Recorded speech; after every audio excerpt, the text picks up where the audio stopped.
No. Buenas noches, Dios les bendiga. Por favor, buenas noches, Dios les bendiga. Por favor, apaguemos cámaras y micrófonos, estemos atentos. Yo abro los espacios para las preguntas, o si alguien pues tiene algo que preguntar, puede activar y hacer su respectiva pregunta o aclaración. Bueno, estamos en el capítulo 2 del libro de Romanos, en este estudio que estamos haciendo. Es un estudio en un lenguaje sencillo, práctico, bastante, pues un lenguaje comprensible, pero con implicaciones filosóficas muy profundas. Ya vimos el capítulo 1 de Romanos, vimos parte del capítulo 2. Ahora vamos a terminar la parte que nos falta del capítulo 2 y continuamos con el tercer capítulo de Romanos. De lo que hemos visto, ¿qué puntos o premisas importantes podemos sacar o hemos sacado del pasaje, de los textos que hemos visto hasta el momento?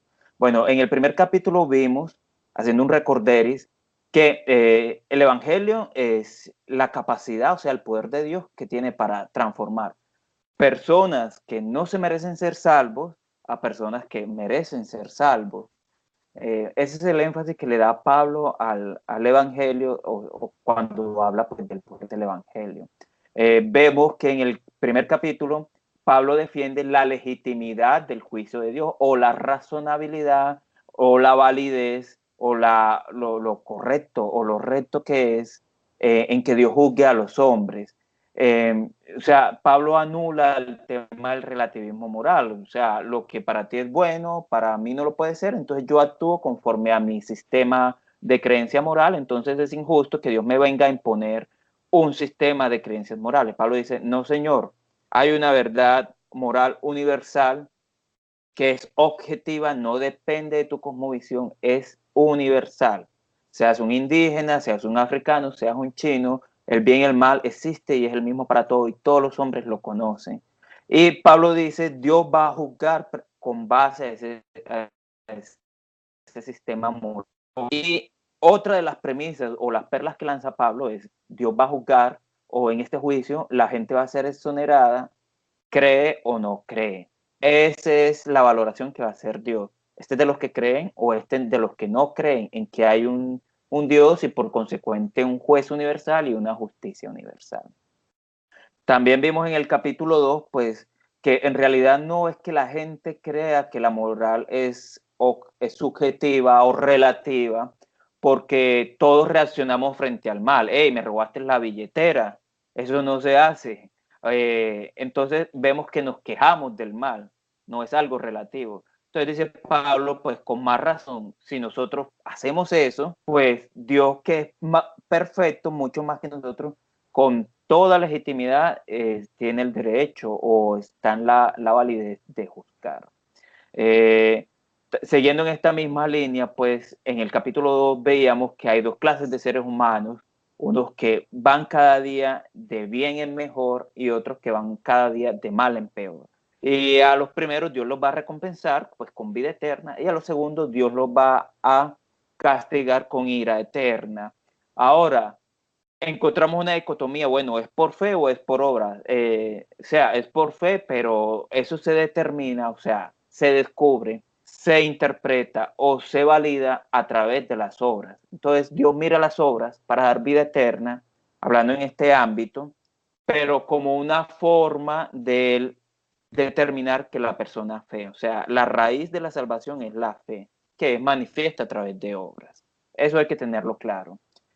Segundo, pues para Dios no hay acepción de persona, la fórmula Dios juzga por fe y entre justos e injustos la fórmula es igual tanto para judíos como para gentiles. Aquí estamos viendo pues lo que hemos visto hasta ahora en el capítulo 2 de Romanos y en este sentido Dios no hace acepción de personas, el juicio es el mismo, el trato es el mismo, seas judío o seas gentil. Y por último, habíamos visto que el Evangelio de Cristo es la máxima revelación de Dios y por ende es la forma como Dios va a determinar, o sea, a descubrir, a testear qué clase de ser humano es usted. Si usted es de esos justos, cuando se encuentre con el Evangelio de Cristo va a encajar perfectamente en su corazón.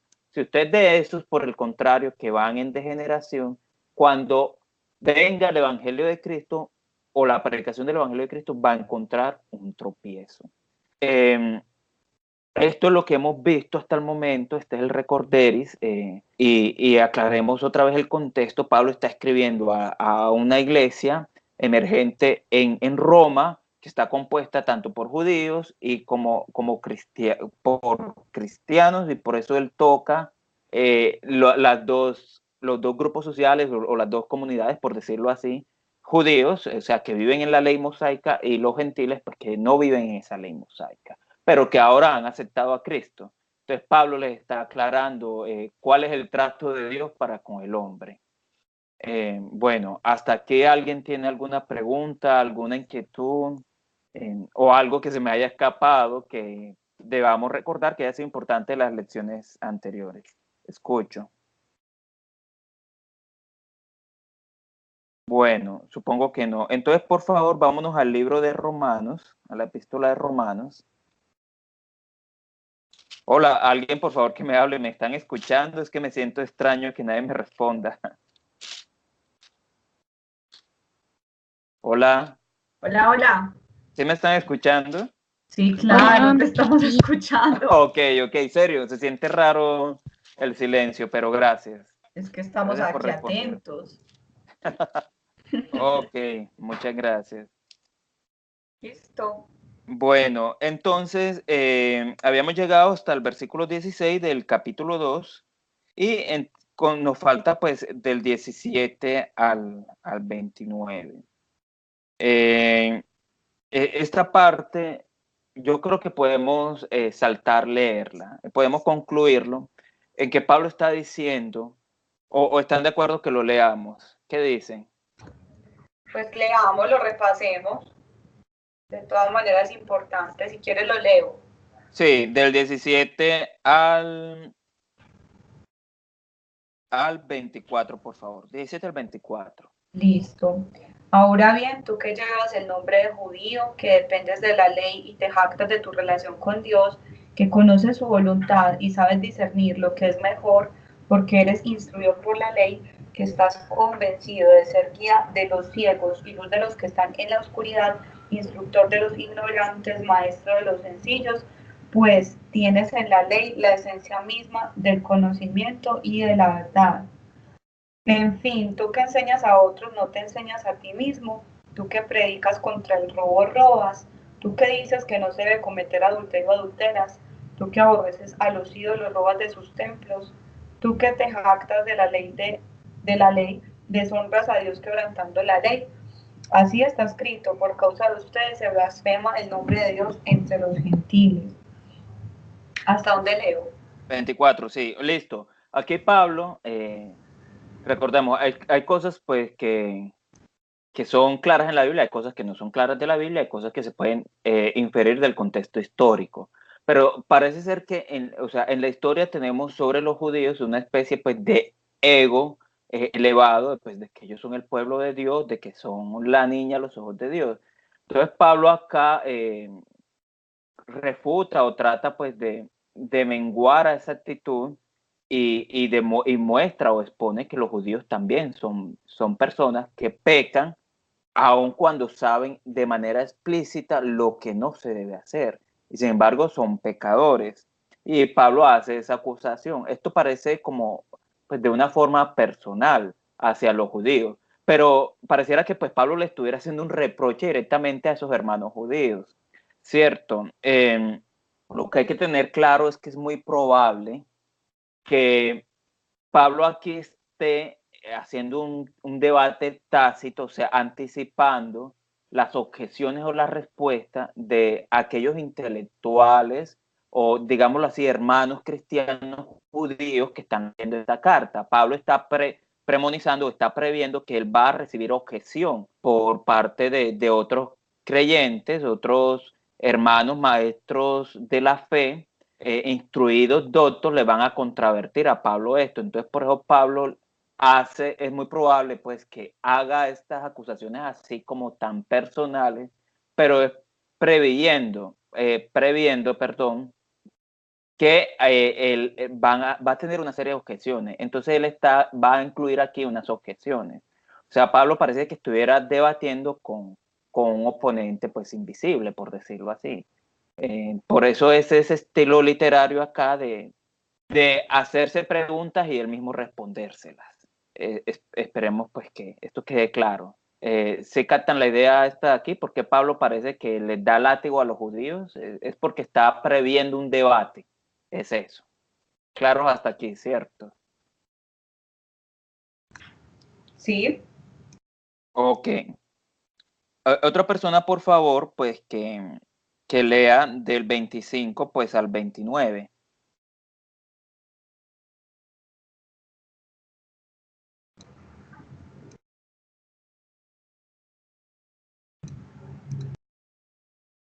25 al hola 29. Oscar o Ana para que lean.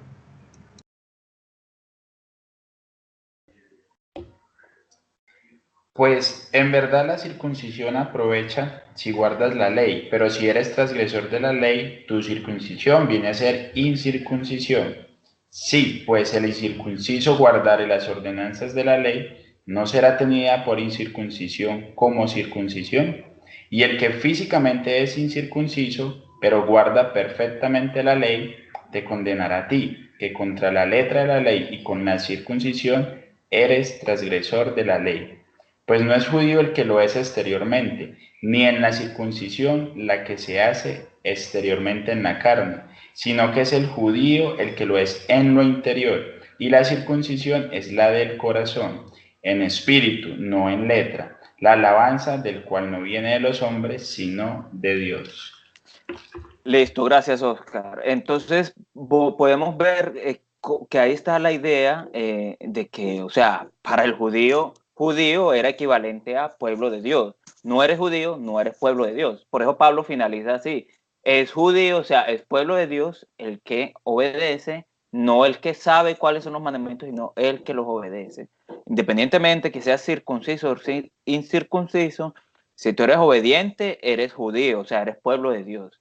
Y si eres desobediente, no eres judío, no eres pueblo de Dios. Entonces aquí está claro que Pablo está acá despojando el concepto de que ser judío por linaje, o sea, pues, por tradición, por herencia, por sangre, por cultura, por religión, no es obligatoria, o sea, necesariamente ser el pueblo de Dios, es el que obedece a pesar de que sepa la ley, si no la obedece, no es judío, no es pueblo de Dios, es lo que está afirmando aquí Pablo de manera contundente. Y vemos esa contundencia es porque él está previendo que del otro lado le van a responder con piedras esos hermanos judíos que están en Roma, no todos, no falta, es muy probable que no faltara en aquella época pues el religioso, que esto le iba a caer como un baldado de agua.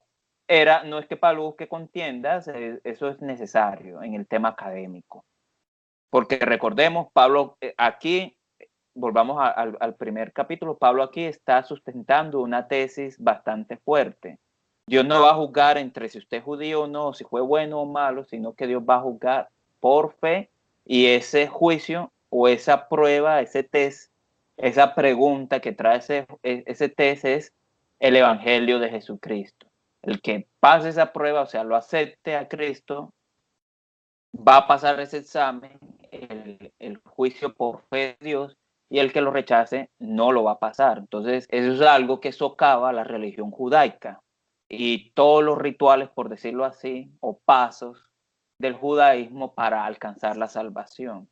Entonces, recordemos que Pablo aquí está hablando en un ámbito académico, muy probablemente, y por eso él está aquí preparándose para un debate intelectual.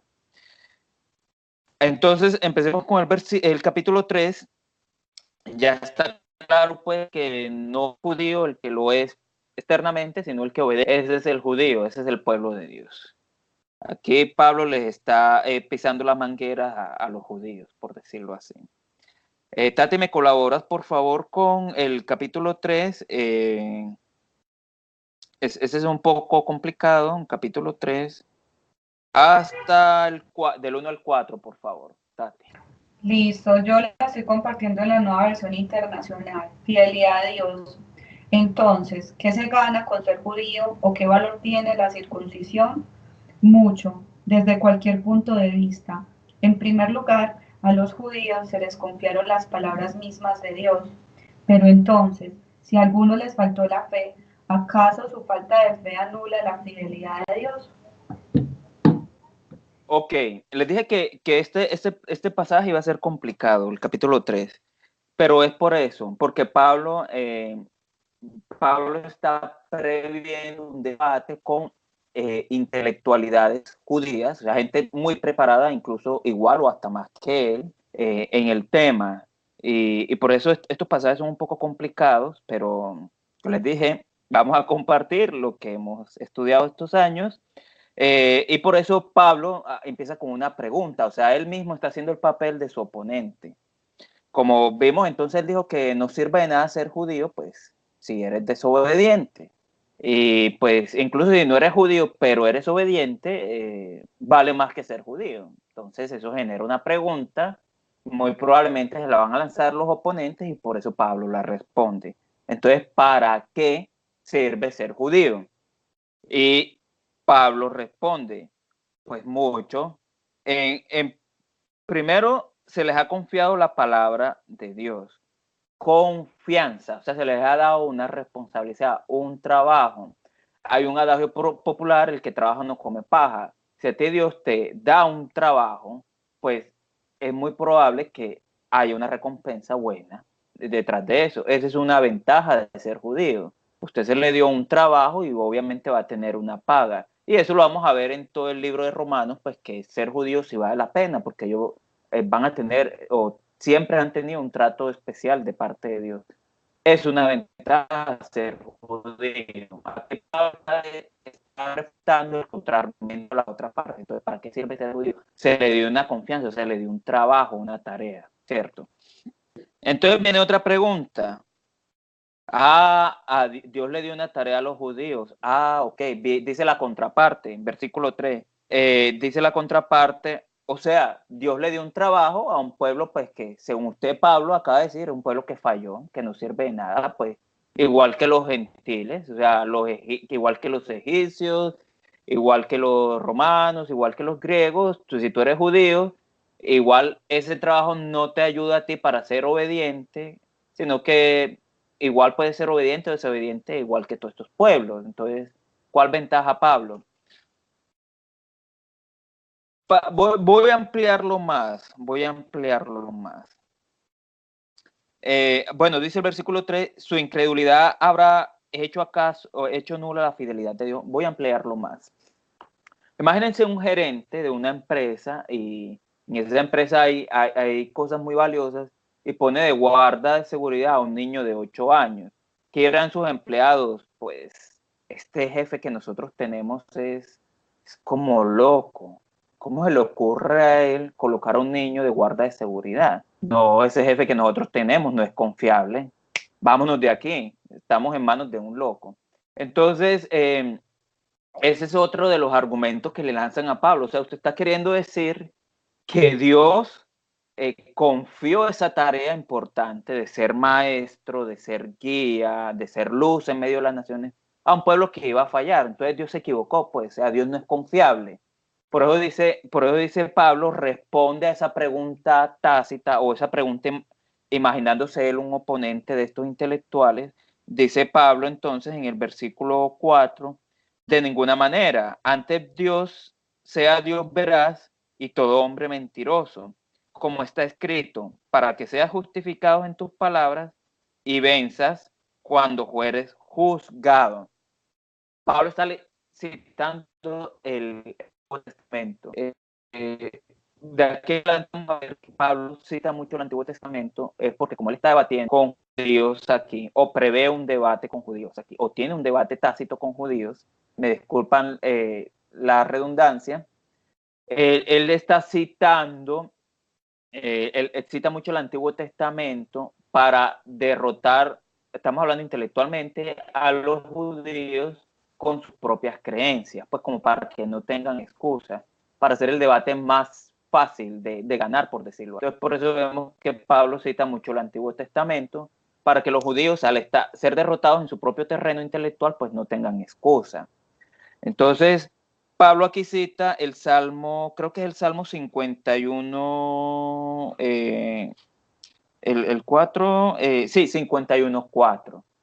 ¿Qué pasó en el Salmo 51:4?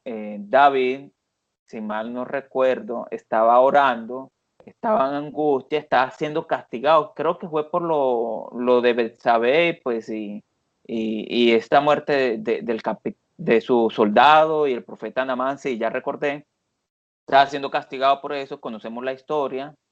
Y David ora, y en este salmo, pues David dice que yo soy un pecador y yo lo confieso porque de esta manera te doy justicia a ti.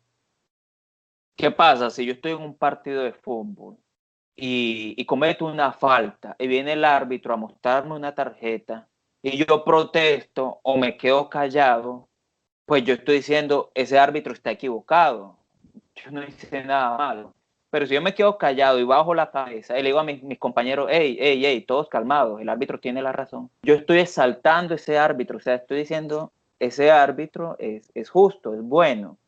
Entonces, cuando David peca, él dice en el Salmo, yo reconfieso mi pecado para que tú seas exaltado y seas reconocido y salgas vencedor cuando la gente te juzgue a ti, cuando la gente diga, ese Dios obró bien, obró mal. No, él obró bien porque mira que el mismo David está reconociendo que sí pecó. Entonces, por esta razón, Pablo acá cita a David para mostrarle a estos intelectuales judíos que el hecho de que ellos conocieran la ley de Dios, Dios los escogiera para esa tarea de ser maestro, aún sabiendo que iba a fallar. Ahí nosotros, o sea, los judíos, Pablo está hablando del pueblo judío, nosotros los judíos tenemos una oportunidad de hacer justicia. ¿Cuál es esa oportunidad? Pues reconocer, como yo sé en qué he fallado porque se me entregó la ley, entonces yo ahí aprovecho y tengo la oportunidad de exaltar a Dios. Sí, Dios, no me circuncidé, he pecado contra ti, tú eres justo, este castigo me lo merezco. Eso fue lo que hizo David y eso es lo que está exponiendo Pablo como argumento. Miren al profeta David. Cuando David se equivocó, como él sabía de teología, sabía la ley mosaica, sabía qué debía hacer y no debía hacer, porque fue escogido por Dios, instruido por Dios, a pesar de que Dios sabía que iba a fallar, David exaltó a Dios reconociendo que Dios era un juez justo y que su castigo era justo. Entonces Pablo lo que que le está diciendo a estos judíos es, primero, Dios es confiable, o sea, aquí que nosotros hayamos fallado no anula la fidelidad a Dios, o sea, no hace ver a Dios como un inconfiable, como un torpe que escogió incumplidores, ¿ya? Y segundo, antes, cuando nosotros pecamos, gracias a que Dios nos escogió y nos instruyó, podemos exaltar a Dios. Dios, definitivamente tú tienes razón, soy un pecador, he fallado, gloria a ti, tú eres justo.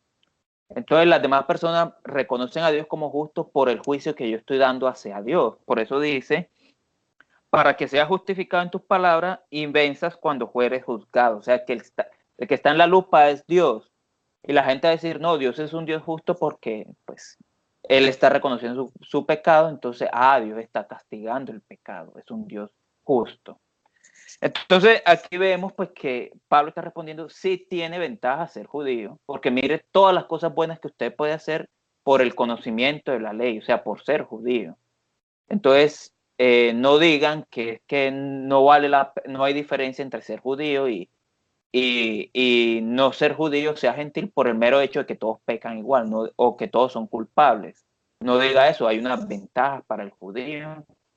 Entonces Dios no se equivocó a escoger al pueblo judío y darle esa tarea a pesar de que iba a fallar. ¿Alguien tiene preguntas, comentarios, aclaraciones hasta aquí? Los quiero escuchar, por favor.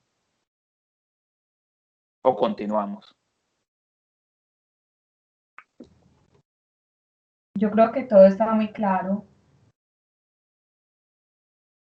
Ok, Entonces, muy claro todo. continúa.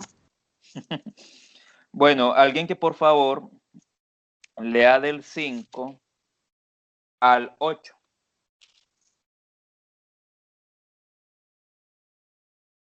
Ana, ¿quieres leer?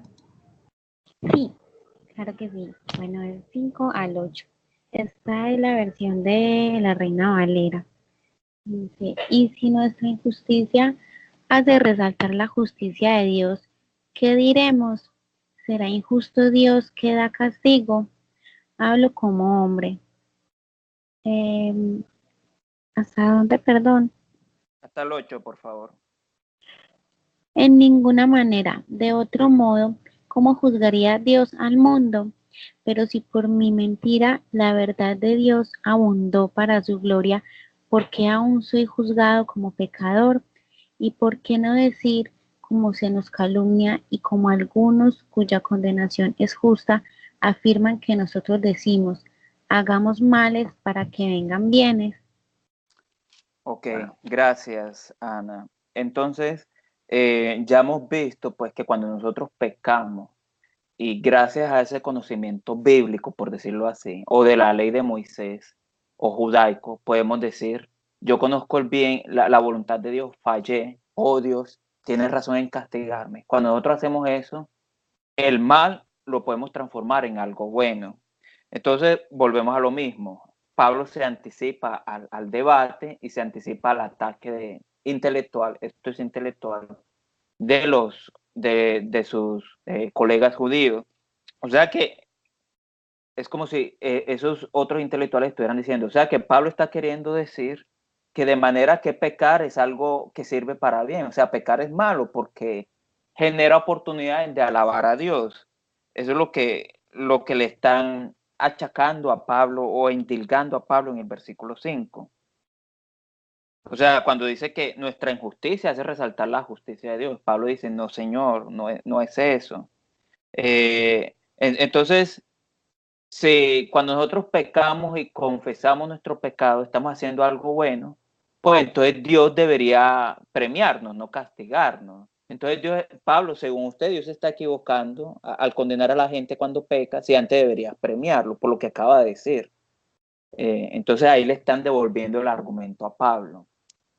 Pablo pues responde, ¿será injusto Dios que da castigo? O sea, hablo como hombre, o sea, él está hablando, pues, cuando dice hablo como hombre, se sale de esa posición de sumisión a Dios y está analizando a Dios de manera imparcial, como en una lupa, como si Dios no fuera Dios. No sé si me hago entender. O sea, Dios se está despojando, Pablo, perdón, se está despojando de la sumisión a Dios, esa sumisión, pues, que no cuestiona a Dios y obedece a Dios, se sale de ese papel, se pone como un juez imparcial y revisa si la posición de Dios es correcta o no. ¿Cierto? Porque nosotros como creyentes, como pueblo de Dios, nunca cuestionamos a Dios. Dios se sale de ese papel y aquí cuestiona a Dios por a ver si es verdad, que es correcto que Dios está castigando gente que está haciendo algo bien. Volvamos al ejemplo, David. ¿Es correcto que Dios estuviera castigando a David cuando David lo está glorificando según su argumento, señor Pablo? Por eso dice Pablo, hablo como hombre. En el versículo se dice, no, de ninguna manera. No es cierto que sea Dios injusto al castigar al que lo está exaltando, al reconocer su pecado. Dice el 7, pero si por mi mentira la verdad de Dios abundó, como gloria, porque aún soy juzgado como pecador. O sea, está desarrollando el argumento. Porque Dios me está castigando si yo en mi pecado lo exalté. ¿Y por qué Dios me está castigando? O sea, lo que le estaba pasando a David. Y dice el versículo 8, ¿y por qué no decir como se nos calumnia? Bueno, voy a concretar. ¿Por qué entonces esto no se puede volver en que, hey, como cuando usted peca, exalta a Dios? Entonces, lo que Pablo está queriendo decir es que pequen para tener más oportunidad de alabar a Dios. Esto es una reducción al absurdo. Si ven que los pensamientos de Pablo son ridículos, este es el imaginario del oponente intelectual que Pablo mismo está refutando, o sea, anticipando. Entonces Pablo dice, mis enseñanzas o esto que estoy enseñando lleva a estos ataques, a estas preguntas, a estos cuestionamientos. Entonces él está diciendo, de seguro me van a salir con estos argumentos, que yo estoy enseñando, versículo 8, que cuando pecamos, estamos exaltando a Dios porque vamos a reconocer nuestro pecado. Y por lo tanto, estoy incitando a la gente que peque, porque esto de alguna manera se va a convertir en una ofrenda, un sacrificio, una alabanza a Dios. Eso es lo que están diciendo ellos, que quiero decir yo con mis enseñanzas. No es así. Bueno, sí, espero, por favor, hago mi mejor esfuerzo, es complicado, lo están entendiendo, tienen dudas, comentarios o algo que queramos aclarar. Por favor, me responden. Pues yo creo que está claro, o sea, donde hablas acerca de la fidelidad a Dios frente a la injusticia del hombre, ¿cierto? Y pues como de pronto aquí Pablo está exponiendo que no hay una justificación para ¿sí? Solamente está exponiendo una verdad, no como si fuera una excusa pues para pecar. Yo creo que pues para mí está claro todo lo que están exponiendo. Y veo que los mensajes también dicen que sí. Ok. Aquí me salté un versículo, el 6, dice, en ninguna manera, de otro modo, ¿cómo juzgaría Dios al mundo? Bueno, pero ya eso lo aclaré pues cuando concrete en el versículo 8. Ahora, el versículo 9 al 18 no lo vamos a leer, porque hay una idea en la cabeza y no quiero que nos perdamos. La idea es que aquí están acusando a Pablo, o Pablo está representando a sus oponentes intelectuales que lo están acusando de enseñar que pecar es bueno porque nos lleva a exaltar a Dios cuando reconocemos nuestro pecado y por ende, pues que está promoviendo el pecado, porque está promoviendo que la gente exalte a Dios cuando reconoce su pecado. Entonces, Pablo ya ahora va a refutar esa falsa acusación hacia él o ese contraargumento hacia su tesis. Pablo lo va a refutar. Entonces Pablo cita otro salmo. Ahora no recuerdo cuál es uno de los salmos de David, cuando David estaba siendo perseguido, ¿cierto? Creo que era por su hermano, por su hijo, creo que era Absalón.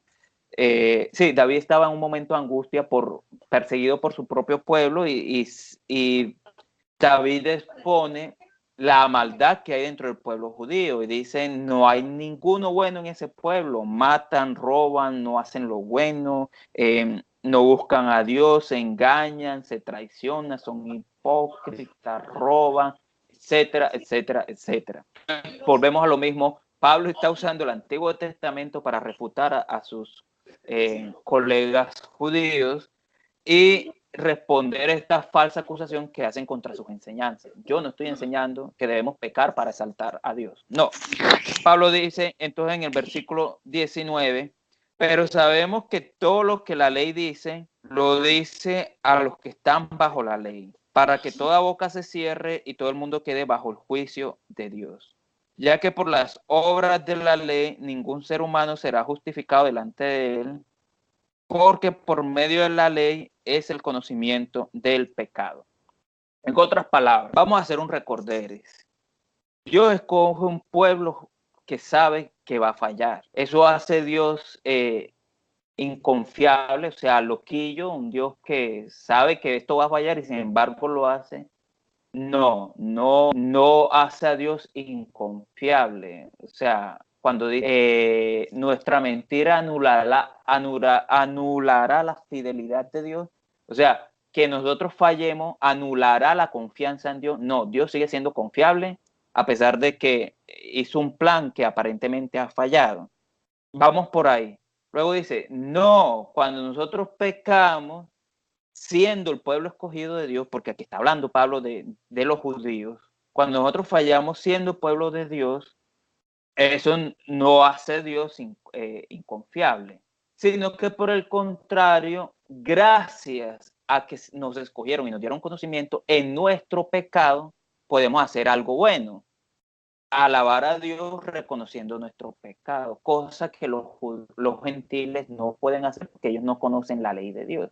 Ellos no tienen tan claro cuándo pecan y cuándo no pecan. cuándo reconocerlo y cuándo no reconocerlo, cuándo pedir a Dios y cuándo no pedir a Dios, cuándo confiar en la misericordia de Dios para acercarse a pedir perdón. Entonces, Pablo dice, si ve que Dios no se equivocó al escogernos y confiarnos esa ley y darnos esa tarea de ser maestros de la ley, hablando pues del pueblo judío.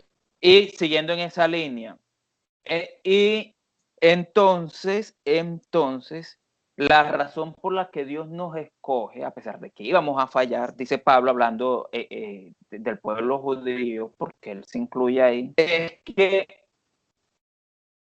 por ese conocimiento, todos, o sea, hablando acá de los judíos, todos vamos a quedar sujetos o intelectualmente dominados ante Dios.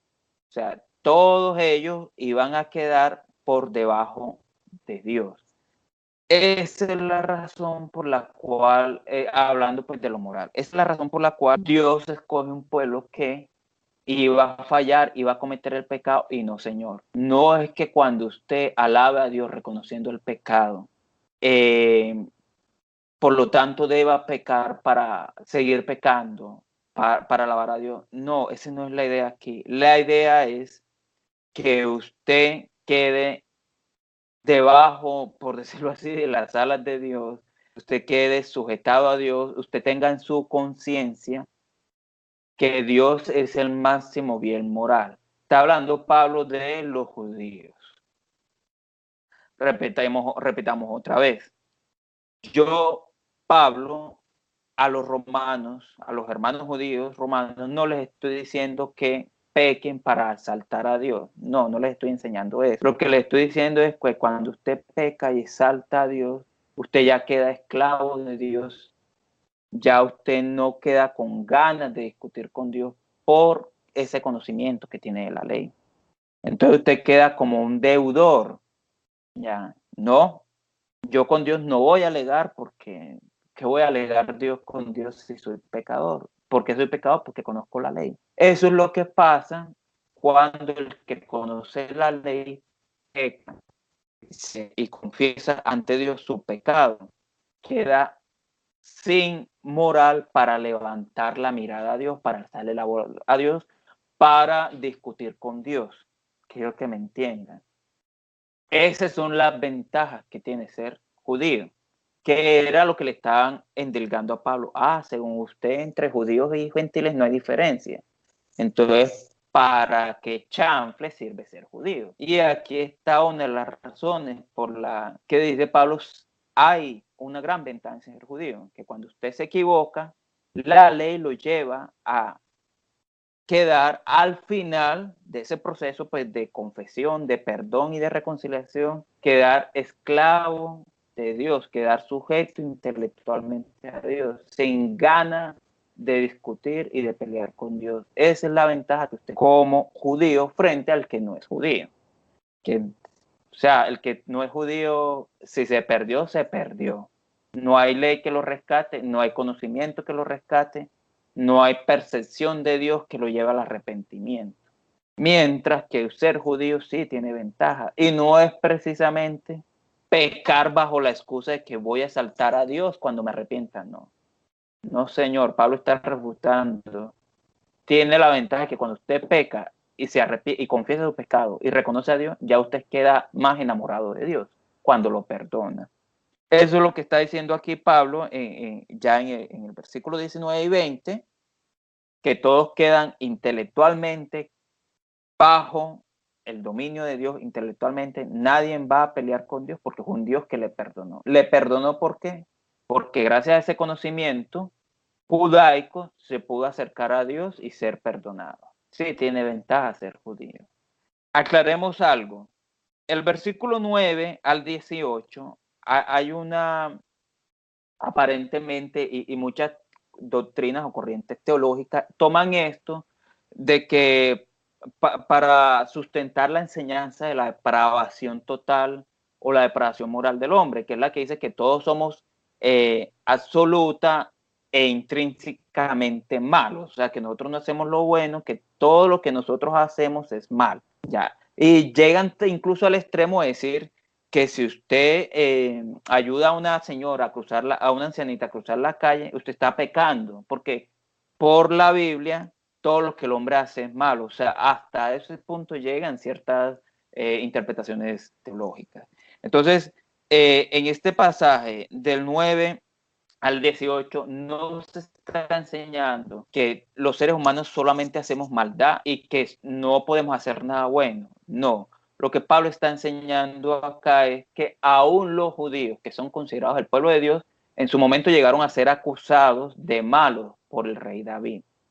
Entonces es importante que aclaremos esto, porque aquí se está hablando desde la perspectiva de la ley judaica.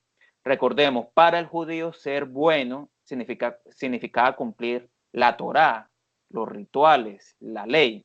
Entonces Pablo está usando acá un pasaje donde personas que cumplen la Torá, la ley, son malas delante de los ojos de Dios, son todo lo peor delante de los ojos de Dios,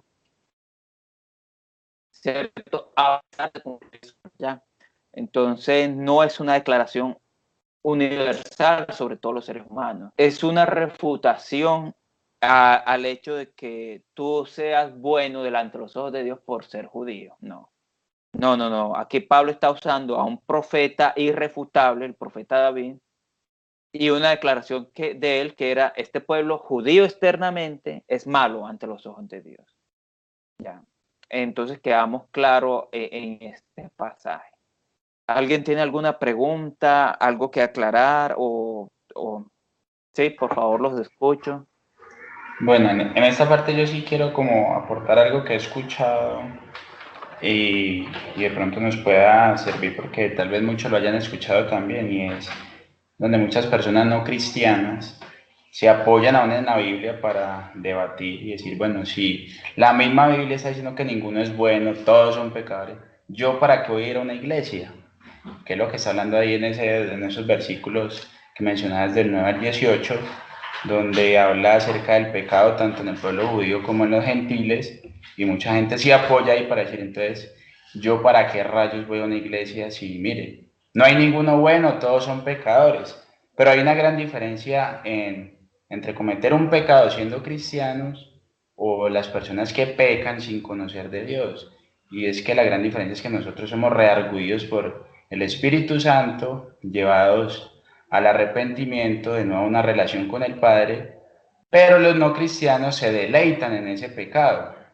Quieren pues como tapar y disfrazar el seguir haciendo el pecado con esta palabra que no hay ninguno bueno, no hay ninguno justo, pero realmente esa es la gran diferencia aquí, que Pablo está diciendo sí, pero realmente hay una oportunidad de reconocer que somos pecadores, pero somos justificados mediante Jesús en Dios. Entonces es como la gran diferencia entre pecar y ser reincidentes en eso y como deleitarnos en el pecado, o en su defecto como cristianos fallar, pero ir a los pies de Dios y tener esa oportunidad de relacionarnos nuevamente con el Padre.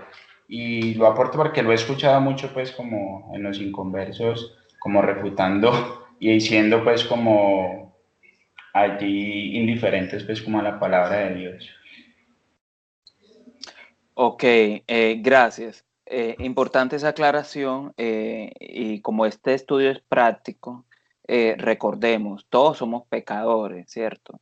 Pero nosotros como cristianos tenemos un conocimiento y un espíritu, como tú mismo lo acabas de decir, que nos lleva a decir: sí, he pecado, Señor, es justo que tú me castigues, pero te pido perdón.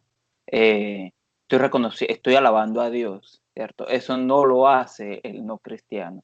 Entonces la diferencia no es tanto que si nosotros pecamos o no pecamos igualmente.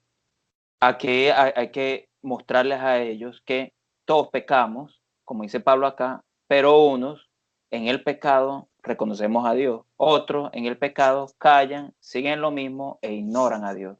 Esa es la gran diferencia y pues sí, eso es lo que podemos poner en práctica de lo que hemos visto acá. Si bien Pablo no está hablando de los cristianos en un sentido, pues, como lo conocemos ahora, sino más que todo como más general, pueblo de Dios, el pueblo judío, pueblo de Dios, lo podemos hacer una analogía.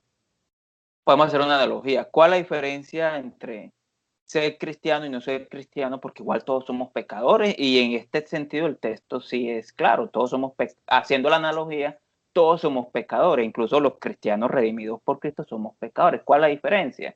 Pues aquí lo acabamos de ver, que yo al tener una comunión con Dios puedo acercarme a confesar mi pecado, a pedir perdón y después que Dios me perdone, quedar sujeto a la autoridad de Dios que me perdonó. El inconverso, el no creyente, haciendo la misma analogía, no tiene esa capacidad, no tiene esa ventaja.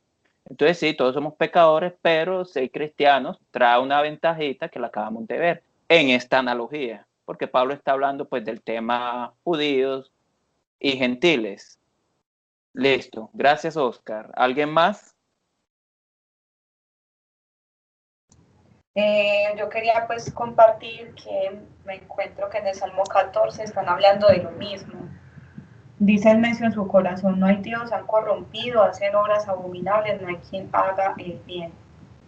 Entonces, pues ahí el salmista también estaba hablando como de lo mismo. Me gustaría que me aclararas si es que Pablo está retomando del Salmo 14 esta enseñanza o son dos cosas aparte. Ahora mismo no recuerdo bien, tengo entendido que los dos salmos hablan del mismo evento, ¿cierto? A pesar de que son ambos expuestos como escritos diferentes, parece ser que hablan del mismo evento. Pareciera pues, así como pasa con los evangelios, que un evangelio se orienta, no es que se copie, se orienta para construir su propia historia en otro evangelio. Así pasó con este salmo, parece que el escritor del salmo, el posterior, no recuerdo ahora si, bueno, perdón que tengo la cabeza ahora caliente, se orientó, o sea, para tomar como referencia al mismo evento, se orientó por el salmo anterior. Pero son dos pasajes, dos pasajes, dos escritos diferentes que están basados como que en el mismo evento. Ahora no recuerdo bien. El punto es que igual Pablo está mostrando cómo la escritura habla del pueblo de Israel, o sea, del pueblo judío como un pueblo malo. Ya, lo que refuta la idea de que tú eres bueno por ser judío. Eso es lo que está atacando Pablo acá. O sea, que eres salvo pues por ser judío, eres escogido para las recompensas de Dios por ser judío. Pablo está refutando esto acá. ¿Alguien más? ¿O así está bien, Tati? Claro. Sí, lo que pasa es que pues acá mirando en la Biblia me sale como que en Romanos refiere al Salmo 14, y en Salmo 14 están refiriendo a Romanos 3, entonces pues por eso se me generó la inquietud. Igual, retomando lo que dice Oscar, es cierto, la diferencia es el arrepentimiento y la conciencia de pecado que se nos genera a nosotros por conocer esta verdad. Mira que dice el necio, no hay Dios, entonces como no hay Dios, como no creo que existe un Dios, pues me corrompo y no hago el bien porque finalmente nadie lo hace. Yo siempre pensaba en ese versículo, no hay nadie que haga el bien, entonces pues a veces se vuelve una excusa para las personas de simplemente pues desordenarse. Pero es donde entra la gracia de Dios, el Evangelio de Cristo, de decir, por eso morí yo. Entonces, si no fuese así, creo que no tendría razón de ser la muerte de Cristo. Pues si todos somos malos, igual nos vamos a perder, pues entonces, ¿qué sentido tiene la muerte de Cristo? De hecho, perdón, dentro de ese argumento que habla Tati y que les mencionaba ahorita, el Salmo 14:1, la parte B, es el versículo de los ateos. Curiosamente, un ateo se supone no cree en Dios, pero ellos para refutar algo fuera de contexto, obviamente, con la misma Biblia dicen, si su Biblia, que ustedes dicen que es la verdad de Dios, la palabra de Dios, que no existe, dice que no hay Dios, ¿para qué creen en algo que su mismo libro está diciendo que no? Y estamos pues completamente seguros que es algo fuera del contexto, usado como un pretexto, sí, que porque la Biblia dice no hay Dios, pero ¿y la parte A dónde la dejamos? Es que dice el necio en su corazón. no dice no hay Dios, no, el necio en su corazón dice no hay Dios. Entonces siempre es como buscando esa parte como para argumentar su desorden, como decía Tati, argumentar y justificar sus malas obras y el no querer cambiar. Y eso hace parte de que no tienen un espíritu que los lleve a esa convicción y que los haga pues como convencer de pecado, justicia y juicio, como nos pasa a nosotros, que inmediatamente se prende ese bombillito y esa alarma, hey, eso está mal, tienes que ir a Dios y pedirle perdón, que va a haber consecuencias porque son inevitables de nuestros actos, pero está la gracia que inmediatamente opera en nosotros para cubrir todo ese tipo de cosas. Ok, listo. Para no salirnos tanto del tema y ya finalizar en el 20, dice pues que por las obras de la ley ningún ser humano será justificado delante de él, porque por medio de la ley es el conocimiento del pecado. Pablo cierra con un broche de oro y es que esa ley que nos confió Dios solamente sirve para señalar nuestro pecado, mas no para declarar a nadie injusto. Entonces, señores judíos, de lo que ustedes estaban aferrando, que era conocer la ley, de lo que ustedes estaban aferrando para salvarse, en realidad lo estaba era atando a la perdición, porque eso solamente sirve para que Dios y nosotros señalemos el pecado, o sea, en qué y cuándo y quién ha pecado. Bueno, mis estimados hermanos, fue para mí edificante, fue de bendición. Espero que para ustedes también. Espero Dios permita, nos podamos ver dentro de una semana y les recomiendo ver los videos anteriores, tomar los apuntes importantes pues de este taller, esta parte, por decirlo así, y nos estaremos viendo, Dios mediante. ¿Estamos de acuerdo? Listo, hasta luego, muchas gracias. Bueno, Muchas gracias. bueno, que tengan una buena noche, que descansen. Bendiciones. Hasta luego. Igualmente, Dios los bendiga. Muchas Amén. gracias.